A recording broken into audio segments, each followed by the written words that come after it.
यहाँ पर प्रश्न क्रमांक 3 हमारे पास है। प्रश्न क्रमांक 3 में कहा गया है आर एक रिलेशन है।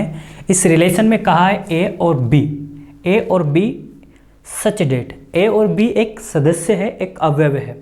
ए और बी इस प्रकार है कि ए और बी किसका अवयव होना चाहिए? सेट ए का सदस्य होना चाहिए।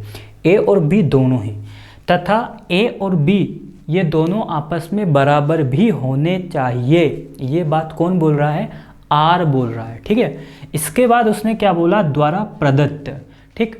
अब ये प्रदत्त का मतलब मैं वापस से बता देता हूँ। इसका मतलब होता है दिया गया, या आप इसे बोलते हो दिया हुआ। ठीक है।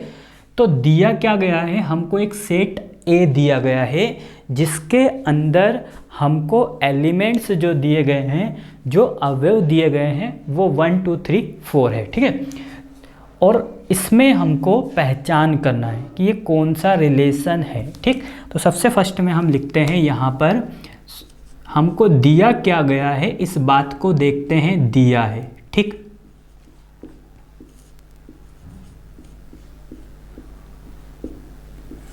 दिया है तो दिया क्या गया है? पहले तो हम सबसे पहले सेट लिखते हैं, समुच्चय लिखते हैं। सेट ए हमको दिया है 1 2 3 4, ये एक समुच्चय दिया गया है। और आर एक हमको रिलेशन जो दिया है, वो रिलेशन हमारे पास है ए और B such that A B belongs to A तथा ए बराबर बी। ठीक। अब हम क्या करते हैं, इसमें हम क्या करते हैं? ए क्रॉस ए ज्ञात करते हैं सबसे पहले। ठीक। अब यहाँ पर बहुत से सवालों में हमने ए क्रॉस ए निकाला है, तो इसमें मैं डायरेक्टली निकाल देता हूँ, लिख देता हूँ। ए क्रॉस ए क्या आएगा? 1 1 1 2 1 3 1 4, फिर इसके बाद 2 1 2 2 2 3 2 4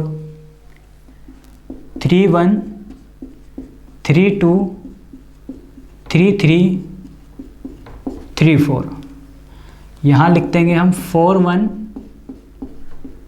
4 2 4 3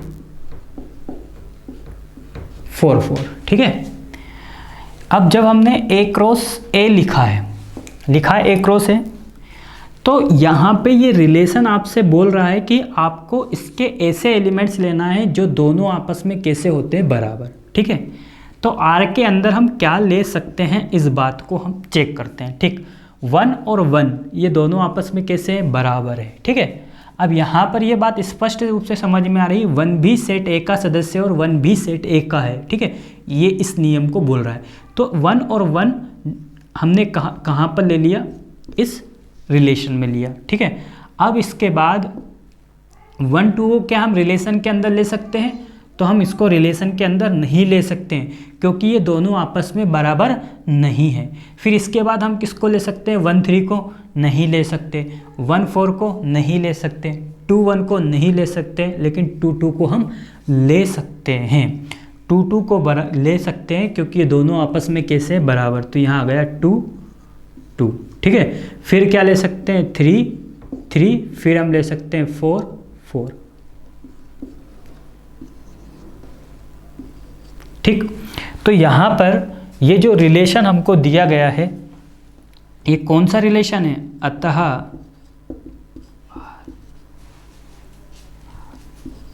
आर से ए में कौन सा रिलेशन है? ये इकाई संबंध है।